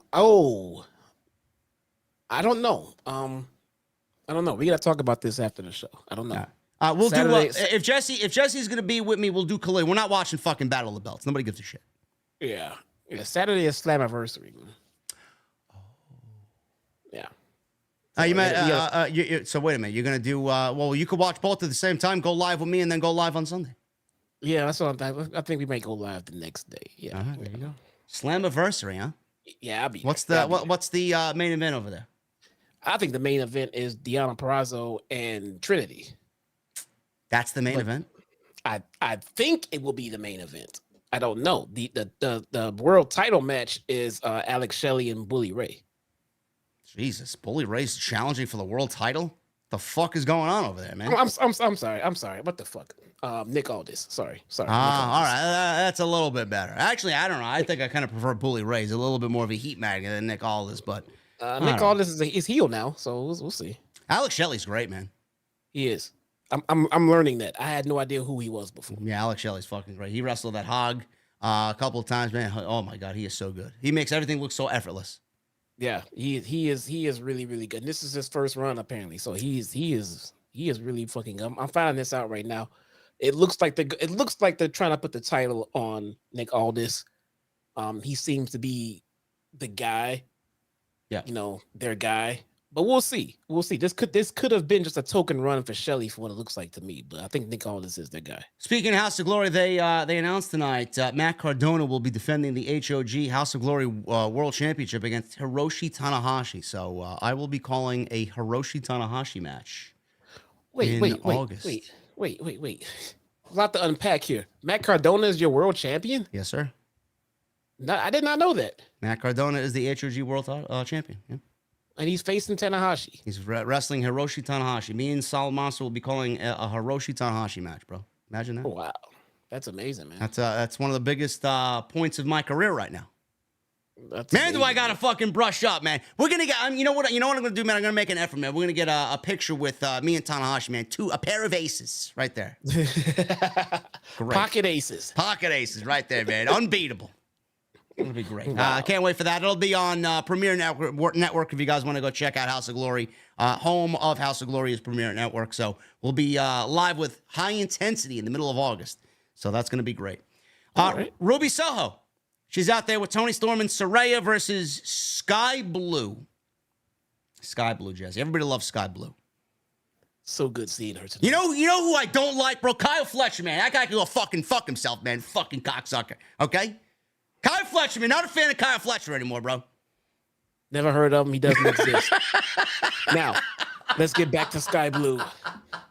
Oh, man. I'm only joking, man. I love Kyle Fletcher. I think Aussie Open's fucking incredible, man. But fuck Kyle Fletcher, man. Fuck him, okay? Yeah. My God. Sky Blue was trending on Twitter tonight. What did she do?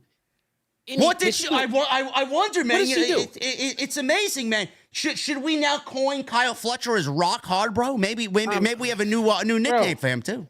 She had a match. Did she stand out in her match? Did she win her match? What did she do to be trending on Twitter? She did something significant in that ring. I can't figure out what it is. What did she do, bro? I don't know. Care to elaborate, man? You're the analyst here. Wow, man. I'll have to go back and do more research to find out. I don't know what they got in the water over in Chicago, man. What the fuck are you feeding these people out there? Oh, man, I don't know, man, but I gotta find out where she drinks.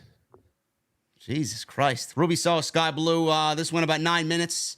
Not bad. Sky Blue and Ruby Soho worked a decent match. I mean, if you guys are watching this for any other reason but what Jesse's alluding to here, I mean, you might have missed a decent match. But, Sky Blue, she's coming along. They're pushing her. Honestly, Jesse, I thought she was going to win the whole fucking tournament the way the company was getting behind her, honestly. I thought she was going to the finals, but apparently not. Ruby Soho wins this match, and Soho applied a half crab. Sky Blue reached the bottom rope, forced a break. Fans were chanting, Ruby sucks. Blue face-planted Soho, grabbed her nose afterwards, and then Ruby Soho plays off that she injured her nose and played possum. So Sky Blue's climbing the ropes. Soho charged, playing possum, knocked her off balance, and then off the top rope hits a no future for the 1, 2, 3. And Ruby Soho, for the second year in a row, goes to the finals, man, and is in the finals of the Owen. She will face the winner of Athena and Willow Nightingale, which will take place on Rampage. Why? Why can't we save it for Wednesday, Tony? I mean, come on, man. Really? I would much rather see that match than not see it. Yeah, I know. I mean, Willow apparently got injured in Japan, which is why they had to delay the match. But they're doing the match on Friday, and then I think the finals are going to be on Saturday. So I think we're getting Ruby versus the winner of this match on Saturday, and then Ricky Starks for CM Punk, which is the finals of the men on Saturday. Should be a big collision. Yeah, with the result that we got tonight, I think the best idea might be for Ruby to actually win this tournament, man. I don't know, man. I think. Listen, I don't know how you beat Athena, and plus she's a champion. I don't give a fuck what title she's holding and what brand it's from. Even though Ring of Honor is dead, I don't see how you beat Athena, bro. I mean, I'm giving it to Athena. I get it, and I do. Athena is definitely on fire. Yeah.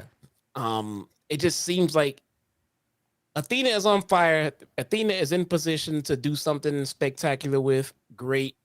Willow, is she still the New Japan Strong champion? No, she lost that. She lost that one? Yeah. Okay. Yeah, she lost it to Julia. Okay. Yeah. It feels like this would be because the story they seem to be telling is, well, this is Ruby's second year in the finals. Maybe she can do it this year. Well, if she doesn't win it this year, now the story becomes where Ruby can't win the big one. Yeah. So I would much rather see somehow Ruby win while keeping Athena strong between her match with Willow or this match coming up with Ruby. But I don't know. It just feels like if Ruby wins there, then they put Ruby in a position to take now one of the members of the Outcast is the women's champion and the other one just won this tournament. Maybe they can get some credibility behind them and start doing something. And that's the most important part of this. What are you looking to get out of this? The Outcasts, the reason why they are together on AEW television, their mission statement was they want to basically create this division in their own image. They can't do that if they're not fucking successful. They can't do that if they're losing, right? Win. So Ruby needs to win to make them, and their mission statement come to fruition. Willow is young enough and, I guess early enough in her AEW run where a loss is not going to really do much to her. She could always be rebuilt. The way the Outcasts have been presented, Jesse, they've not really looked the best So I think winning this would be the best decision for them. Though I feel like Willow is going to end up winning the tournament because, Willow is a part of that, AEW side against the Outcasts. And I just feel like, that's going to play into the storyline here. Yeah. At this point, at this stage of the game, look, if as a fan, if Willow wins, I'm okay with that. If Athena wins, all is right in the world. Yeah. But I feel like if Ruby wins, I feel like that's a huge step forward in getting something going with these three women that are just sitting in limbo. Yeah. Yeah, I would prefer Ruby. We'll see what happens, but I may actually have to go back and watch Rampage, at least for this match. I definitely was anticipating it on Saturday. I was actually disappointed that the match got canceled on Collision, but it should be a banger on Rampage. So at least they got something going for them there. QT Marshall, Jesse, backstage introduced Harley Cameron's music video on the Acclaimed and Daddy Ass. I did not understand a single fucking thing she said. I don't know if this was her legitimately rapping. It sounded like she was lip syncing over this while somebody else kind of filled in the gaps here.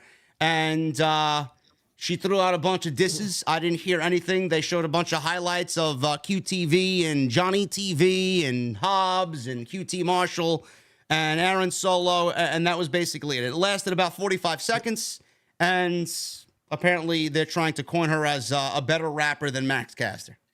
Dude, I don't know who laid those vocals down.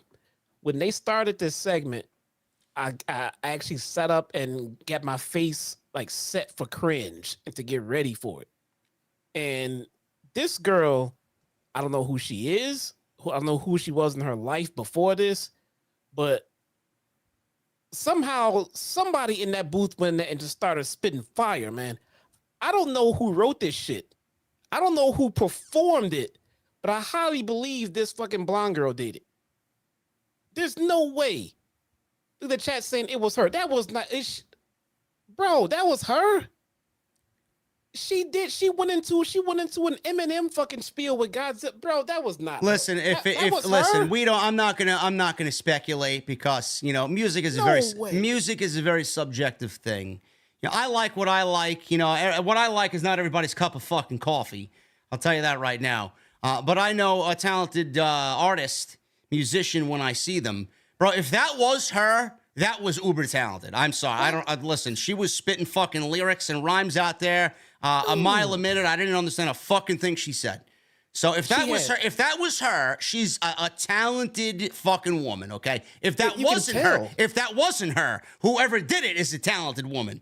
So, it's going to be amazing. That's going to be the next scoop. Was that really Harley Cameron rapping on AEW Dynamite? Now, I will say this. I don't really give a shit about this. I think this is fucking cringe. I think this should be off TV. It's an embarrassment to Dynamite, honestly. Oh, the segment stinks and all that shit. Yeah. I mean, don't get me wrong, but I would love to see her and say how ass that was, bro. That was fucking fire, man. Yeah. There's no way she did that. Well, listen, you really can't say because we don't know. We don't know. The chat doesn't know. I mean, they're just speculating right now. Jeez, that was fucking great, man. I don't know. We'll see. What we're not speculating about is Nick Wayne.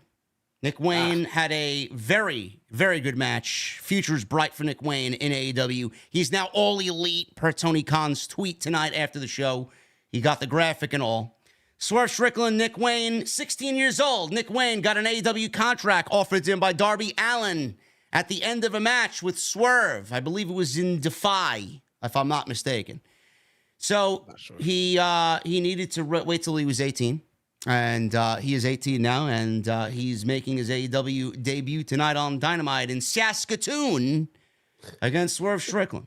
Darby walked out with Nick Wayne, Jesse, and Prince Nana was out there with Swerve. Darby did not stay in Nick Wayne's corner, but did emerge from the back at least halfway through the match. Why wasn't he there outside during the entire match? This is what I asked. This is what I do. Where were you? Did he have to go to the bathroom? Did he have some Saskatoon fucking specialty at the local diner? Did he have to fucking run to the toilet? What happened? It would have made more sense if Darby never would have came out at all until he came out when he did. Yeah. Rather than come out, see that Swerve is out there with someone else, and then decide, well, I'm gonna go out to the back and leave you with two guys out there on your own. Yeah. what the fuck are you doing? This guy's a rookie. He's nervous as shit. He's out there with an experienced fucking killer in the ring, and he's got his manager on the outside. Where are you going? You know what it is, bro? Today's Brock Lesnar's birthday. Maybe Darby went to the back to call Brock and wish him happy birthday. Nobody gives a shit that it's Brock's birthday. Brock is about 2.5 feet into Sable right now, man. I don't know. Come on. I don't know. So commentary talked about the history between Swerve and Nick Wayne on the indie scene. We got a fast opening sequence. They were going back and forth. Obviously, they were trying to evade one another, and they had all these flashy moves going on. There was a lightning quick series of counters into a stalemate. Crowd gave them a standing ovation. Wayne hit a snap hurricanrana, leaping uppercut, took the moment in and waited too long. This allowed Swerve to get back on the attacks. Strickland was sent to the apron, and he nearly got a Death Valley driver on the apron. Nick Wayne countered into hurricanrana and sent Strickland flying to the floor. We go to a commercial break. We come back from break. Wayne had his legs kicked out and hung up on the bottom rope. They showed his mother sitting at ringside during all of this. Strickland hit a running low neck breaker to the floor. Strickland then was going at Wayne with some strikes. Nick Wayne hit a Superman forearm shot, shotgun dropkick. Strickland blocked a springboard stunner. Wayne countered into a standing sliced bread for a near fall 2 count. Wayne went for his Wayne's World springboard cutter. Need a new name. Say again? Need a new name. Why, copyright reasons? No, just it's lame. Wayne's World, bro. Wayne's World is the name of your move. Needs a new name. I like it. To play off the movie, no? No. What would you name it? I don't know. I'm not starting with Wayne's fucking World, though. No. Strickland caught him in midair. Torture rack backbreakers consecutively. Crowd was obviously behind Nick Wayne here. Darby Allin all of a sudden shows up on the ramp, cheering on Wayne from the entrance ramp. Wayne fought out of a corner with some big moves here. This was the best part of the match. Massive, and I mean absolutely tremendous avalanche poison rana, followed by the cutter, which he calls Wayne's World. Strickland's foot during the cover made the ropes, and the crowd couldn't believe it. His mother was shocked, sitting at ringside. Both men go up to the ropes again. This time, Strickland counted a super hurricanrana into a power bomb. That looked fucking nasty. My God. Then he got the last call, kick for a 2 count. Strickland is smirking at Darby on the ramp, snapped his left arm. He snapped Nick Wayne's arm back, kicked it back. I fucking cringed. I know they're professionals, but my God, did I fucking cringe at that. Then he hits the JML driver for the 1, 2, 3, and that was it. Allen came into the ring post-match as Strickland stared down Nick Wayne's mother and had some choice words for her. Hey, honey, how you doing? What are you doing after the show? Hit me up. Man, that Nick Wayne's mom, man. I know, MILF, right? Look a lot better. Looks a lot better than Judy. Yeah. Anyway, Nick Wayne, the future. Right on his fucking head, man. Yeah, man, that powerbomb was nasty. Nick Wayne, he looked tremendous tonight. He did lose, which is not a big deal. He did get a contract. He did get the All Elite graphic. He's officially with the roster. Swerve needed this. He's been taking way too many L's, and yes. I think this was a good debut for Nick Wayne. I think he opened up a lot of people's eyes. He wowed a lot of people tonight. They gave them enough time to get their shit in. This was a great debut. So in the back of my mind, as the match was happening, I'm sitting there thinking, well, what do we do with Wayne after this? Yeah, because he needs to lose, right? So I'm thinking that he loses so bad that he gets injured and he goes out for a while because you don't need him on TV at all. Yeah, I mean, you don't. So he goes out for a while with injury, then he comes back and tries again, and then when they put his graphic up that he was All Elite, I kind of think I know what I would have done with him. I would have said that he had to get his first win on television to earn his contract. All right. And I would have put him on a string of matches, far apart. I'm talking like maybe once a month or so. All right. Yeah. Nothing like in the immediate future. With big names and having fantastic matches and have the crowd get behind him on each match and have him lose each one until you're ready to actually give him his contract with his first W. I would give him about a month apart, give him about 3 months or so of big time fucking matches with people who can go and let that be the stipulation. You get your graphic when you get your first fucking win. Yeah. And then have that win come out of fucking nowhere out of a fantastic match after about 4 or 5 L's in a row. And he gets it. It would have been a story that would have affected no one because he'd have been laying down for everyone in the ring until he got to the one person who was going to put him over. Where do we go with this, man? Do we get Darby, Sting, and Nick Wayne? Do we get Orange Cassidy, Darby, and Nick Wayne against Mogul Embassy? What are we doing here? Well, I'm not sure, but I do like the fact that we started off getting Darby Allin in AEW with his mentor Sting. Yeah. And we watched the evolution, we watched the growth of guys like Darby Allin to become more of a senior role in the company to the point where he is now a mentor of the next new guy. Yeah. So I did like that evolution. So I do want to continue to see Darby in Nick Wayne's corner as his new mentor now that Darby has been mentored by someone even greater than himself. Yeah. I think Nick Wayne is going to do well here.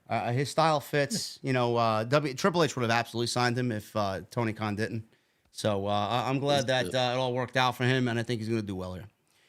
He's good. He's very moldable and young. Yeah, and he's definitely got a lot of Will Ospreay quality in him. The one thing that I do wish he does not follow Will Ospreay in. I don't want him to get to the age of 25 and then go on social media and say, well, I don't have a lot of mileage left on my body after all that. I mean, come on. Don't. Will Ospreay knows that what he did got him to where he is today, but he's gonna be paying the consequences as that body starts breaking down and gets older. You don't want to do that. So let's kind of take it easy and do what we got to do to not end your career by 25. Yeah, exactly. Don Callis made his way to the ring with that terrible noise for theme music. Says he knows the real Kenny Omega and said he's a coward and a punk. Callis was interrupted by Kenny Omega. Omega ran into Takeshita and Jon Moxley, and it was a 2-on-1 beatdown. PAC then shows up and nailed Omega from behind with a chair. The announcers wondered if he was the final partner in the Blackpool Combat Club. Excalibur played it off just like Tony Schiavone and Bobby Heenan did when Hulk Hogan came out to save Macho Man Randy Savage and Sting at the Bash at the Beach. And he took a page out of Bobby Heenan's book. Yes, but is he the third man? Excalibur says, yes, but is he the fifth man? I love it. Nice throwback there. PAC, Takeshita, and Moxley stomped away at Omega, so you kind of knew where this was going. PAC takes the microphone and says he's been waiting a long time for this. He told Omega he's the fifth member, and he'll pay the price. Takeshita and Mox put a chair around his neck. Mox trash-talked Omega, and he put a microphone up to Omega's mouth, and Omega said, they still have a fifth member to reveal. Check the screen. So we all look at the screen, and the screen revealed. Stop. Yeah, I'll stop smashing your fucking throat with a steel chair. Let me watch this big screen announcement here. Ridiculous. PAC's on the top rope. Big screen revealed Kota Ibushi footage. Crowd erupted. The Young Bucks showed up behind and super kicked Takeshita and Moxley. And then Hangman hits them with the buckshot lariat. All of the Blackpool Combat Club fled, and the fans were chanting cowboy shit. Hangman says they'll finish this once and for all at Blood and Guts. Omega then gets up and said they will find out the hard way that a little barbed wire is nothing compared to what they will do to them inside Blood and Guts. Says when all 5 members are down, that's when he's going after Callis. Omega then does his goodbye, good night, bang, to end Dynamite in Saskatoon tonight on Wednesday night. I thought tonight was a great show, man. Fantastic show, man. Yeah. To me, much more interesting than the last 2 weeks in particular. Yeah. I enjoyed this one. Yeah. Tonight was a very good show. Flowed nicely. They sold Blood and Guts next week. We got another great Adam Cole MJF week. Jericho and Don Callis. That's continuing. Nick Wayne debut. Blind Eliminator Tournament playing out nicely. Some good stuff. Swerve and Darby continuing, or Swerve and Keith Lee, depending on where they go. A lot of good stuff. So we're looking forward to Friday, SmackDown, and then Saturday Collision. Jesse will let me know if he's going to be with me or not on Saturday night. Yeah. So after Blood and Guts, we're full steam ahead to All In, right? Yeah. That's it. Yep. That's it. Awesome. Anyway, guys, we're about to get into the Super Chats. So if you want to get them on in, get them in now. We're going to sit down with our drinks and hang out with you guys for a little bit. Hit that thumbs up, man. We got 751 likes. I would love to get at least 850. If you guys can hit that thumbs up, I'd love to see at least 850 tonight on the podcast. Follow me on social media at JDfromNY206. That's Twitter, Instagram, TikTok, Cameo, and you can also find me on the new Threads social media app. You can follow Jesse at Chi-Town Smark and also on YouTube as well. Same thing, Chi-Town Smark. Go check out all the other videos that you might have missed on the channel. And tonight's show sponsored by Blue Chew. MJF not needed. He doesn't need the Blue Chew with those lovely ladies tonight. He was zipping up his pants. He clearly didn't need Blue Chew. BlueChew.com. Code JD at checkout. All you have to do is pay the $5 shipping and handling. And as always, guys, go check out all the other content on the channel. Plenty of it for you to catch up on, with more coming tomorrow. Joseph Taylor with an $11 super chat. Two things, JD. The only song I like for Slipknot is Before I Forget. And Jesse, can I please have a pint of Tennessee whiskey? Thank you. Joseph Taylor. Jack Daniels? Yeah. Jack Daniels. You want I got a ton of whiskey downstairs. What do you want? Angel's Envy? It's just Jack Daniels. I got Black Steel from Dr. D. Dr. Disrespect. What do you want? This got more Jameson? You guys like Irish whiskey? I like Irish whiskey. Apple Crown. That's good too. Joseph Taylor, if you only like Before I Forget, man, you are not a Slipknot fan. That's not even anywhere close to their best song. I recommend you listen to the debut album and then the follow-up, Iowa. That's where their best stuff is. Disaster Piece, People Equal Shit, Sick, Wait and Bleed, Eyeless. Those are the songs you should be listening to, Joseph. I mean, what the fuck, man? I gotta get you up on Slipknot too. Come on. Michelle Moran with a $2 super chat. Swerve and Darby, the feud that never ends. Yeah, but at least they're great wrestlers, Michelle. And they have a history. They're both from Seattle. Gangrene David with a $2 super chat. He wants me to do a mighty...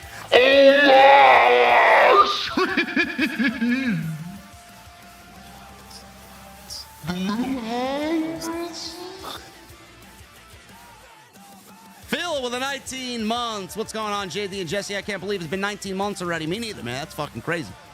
You know how much I love and respect you guys in the LTS family. Oh, boy. Phil also says, I can't wait to be a Blood and Guts. PAC was surprising, to say the least, but him and Ibushi make great choices. The atmosphere is going to be incredible. And Nick Wayne has all the tools to succeed, says Phil.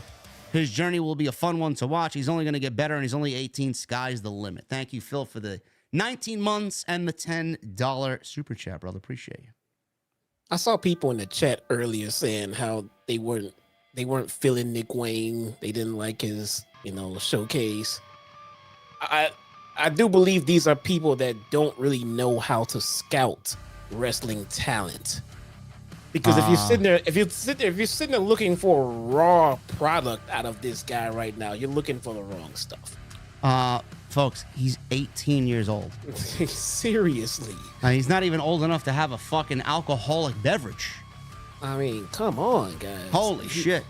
What did he do out there to make you not like him? He did plenty of stuff to make you say, wow, he needs to improve. All right, let's. What did he do good tonight? He clearly knows how to move around the ring. He's athletic as fuck. He knows how to sell.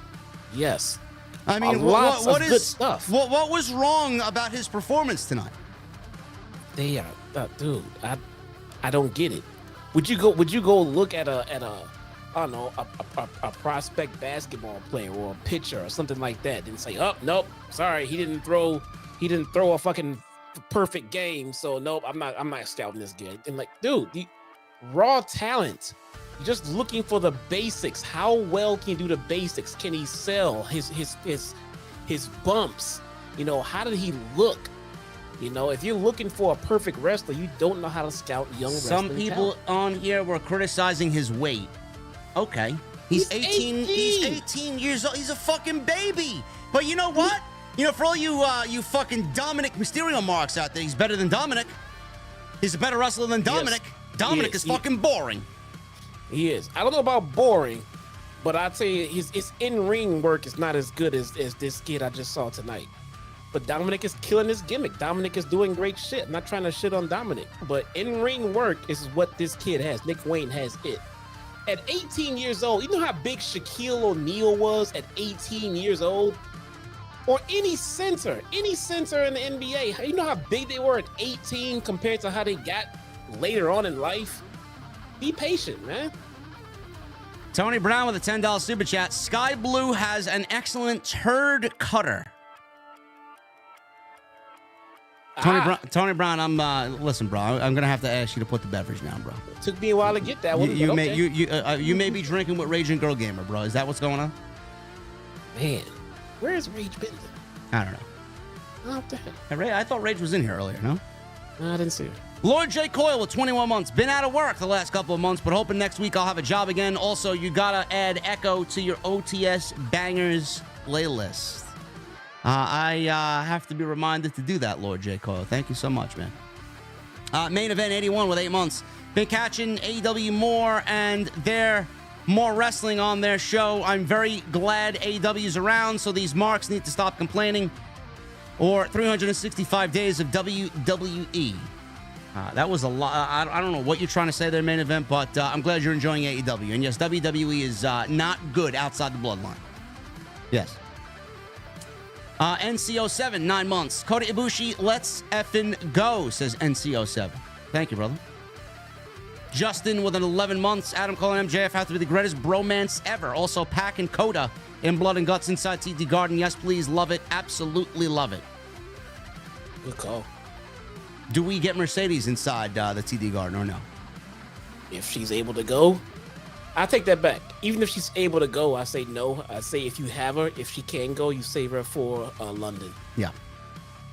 Dom Wapo with a 199. Swerve Strickland needs gold around his waist. He's good enough to have gold around his waist. I don't know what's taking so long.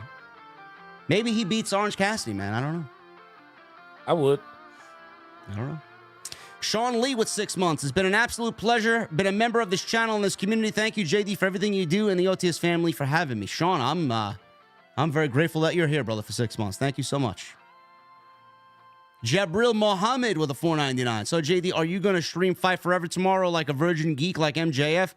Or are you going to take the day off? Hopefully you stream it OTS for life. I have something very, very important to do tomorrow, Jabril.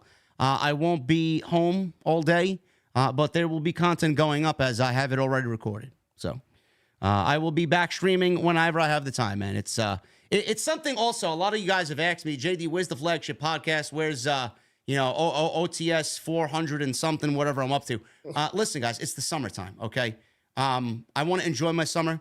I've waited all year for the summer months. I've been incredibly busy for the month of July. Plus, my grandmother got admitted to a nursing home again, and she's going to be there permanently. So, I have a lot of things going on with the family, and I would like my weekends to be free for at least right now. So, did I get enough content out of you? I'm trying. The flagship. I'm tired of seeing your fucking name in my inbox on my phone, man. Listen, guys, the flagship podcast will come back when things die down a little bit. But right now, I got a nice little flow going with the 10 to 12-minute videos, and we're going to keep it at that. Plus, it's easier on me. So you guys will get what you want somewhere down later in the year. So that's the reason for that. Drew Gilmore, 11 months. Hey, guys, working early, so I'll listen tomorrow. Great Dynamite, and welcome back, PAC, and welcome Ibushi. Keep up the great work. You both OTS for life. Thank you, brother. Appreciate you. I'm sorry. I just saw something in the chat, and I want to bring this up now in front of hopefully someone over there is listening. Chris Statlander. Get going. She's been off TV for how long now? Was it 2 weeks? I don't know what the fuck you're doing. Get her on TV. Hopefully she's not hurt. Get her in something interesting right now. Right now. I don't care if she is hurt. You had no problem getting Britt Baker on TV when she was hurt and putting her in promos and angles. Don't fall into that same trap of you book the right champion, but then don't know what to do with them once they get the title. Get Chris Statlander on TV now. Yeah. Jedi Joker. $2 super chat. Nick Wayne gives me Billy Kidman or 123 Kid vibes. I can see that. Sure. I can see that. 24 with a 199. I hope Adam and Max stay together way longer. I hope so too. At least till All In. Jimmy Belenko with a 5. Adam Cole and MJF feel like a modern day version of Eddie Guerrero and Batista tag team from back in the day. They had some really funny skits. I wonder where they're pulling the influence from. I'm genuinely curious. You know, they're old school fans, man. We know between TK, between MJF, and between Chris Jericho, 3 people who are clearly heavy-handed and creative. Yeah. They are old school wrestling buffs. So Justin Smith with 21 months. With Punk being allowed more influence on Collision, the Bucks should push to get the same on Dynamite. Get the tag team division solid again on Dynamite. I hope. I wish. You know, Tony Khan stripped them of a lot of their creative duties. So, you know, it is what it is. It's all TK's game to play now. Yeah. Israel with 25 months. It was a good Dynamite. They got to keep up with Collision. And I agree with you, JD. Saturday is the best wrestling show of the week. Yes, it is. Alex Ali with the $2 super chat. Stream AEW Fight Forever Road to Elite tomorrow. No, Alex. No. I am busy tomorrow. Joseph Taylor with a $3 super chat. I will take a pint of Jack Daniels, please. A pint of Jack Daniels? That's a lot of fucking Jack. Holy shit. Yeah, for one drink? Yeah. I mean, we can make it Jack and Coke, but they don't serve Jack Daniels in pints, bro. By the pint? This is not a liquor store, bro. What the fuck? You want a brown paper bag to sip it out of, too? Oh, my God, man. AEW Mark. $5 super chat. AJD Creed is back with a possible reunion tour. Also, Stand is back with a new album. 2000s music is back. Thanks for all your hard work. Love you. I am not a big Creed guy, AEW Mark. Alter Bridge is basically 3/4 of Creed minus drug-ridden Scott Stapp. We got Miles Kennedy. No, thank you. And it really pisses me the fuck off how everybody's like, oh my God, Creed is back. Yeah, you had Alter Bridge for the last fucking 20 years. Where the fuck were you? Geeks. Much better music and a better singer. I was never a big fan of Stained, man. I thought Stained was overrated. But thank you, Mark. Golden Boy, 21 months. On our way to 24 months, JD. PAC, Ibushi, Jericho's decision, Wayne's debut. Great show. Who better? Nobody, because JD and Jesse are better than you, baby. OTS for life. There you go. Willie Martin, 23 months. PAC was back all of 5 minutes and gave us an explanation for attacking Omega before we got an explanation from Brock on why he attacked Cody. Willie Martin with the comment of the fucking week. Never mind, comment of the night. There you go. You know, I'm actually going to take that and post it on social media tomorrow. That's messed up. Jason Barker with a $5 super chat. Is it easier to do extras or to do a huge OTS podcast episode? I don't really like sitting here in my office for an hour and a half recording a big 1 hour video. So I just get the news. I get up early. I do a video of the news for the day. And if anything else breaks, I'll make another video and save it for tomorrow. It's easy. And Phil with a $4.99. I met Nick Wayne at GCW this past weekend. He's got a great head on his shoulders. He's humble, has a bright future. I'm excited for him. He's going to have a great future, man. He's in the right promotion for now. For sure. And MGM Ballin with a $4.99. Prayers to your grandmother, JD, and your family. That's what's most important. The real fans understand and will stick by you always, including myself. Ballin, thank you so much, brother. Appreciate you, man. Gonna go visit Grandma on Saturday. Anyway, man, we're about to get the hell out of here. Jesse, anything before I roll this fucking window up, bro? Yeah, man. Looks like Trinity just gave Ricochet a nice little present on Twitter, man. Oh, yeah? Yeah, and then Ricochet replied to it. Uh-oh. Gave him a nice little gift to stare at whenever he wants, man. Holy smoke. Oh, my goodness. I have to check that out. Samantha God. Urban may be jealous now, bro. Holy shit. Oh, she's in the video, bro. She's in the video. Oh, my goodness. All right. Anyway, check that one out, man. I'm going to do that right now. Thank you guys for a great stream tonight, man. AEW Dynamite in the books. Follow me on social media at JDfromNY206. Twitter, Instagram, TikTok, Cameo, Threads. Hit that subscribe button down below. Turn on the bell for notifications. Go check out all the other content on the channel. Follow Jesse as well. He'll be streaming Impact live review tomorrow on his channel at Chi-Town Smart. Yes. And make sure you guys hit that thumbs up on the way out, man. I'd love if we can get to 1,000 likes tonight on the OTS Dynamite review. I'll see you tomorrow for Extra Friday Live for SmackDown right here on Off the Script. See you guys later.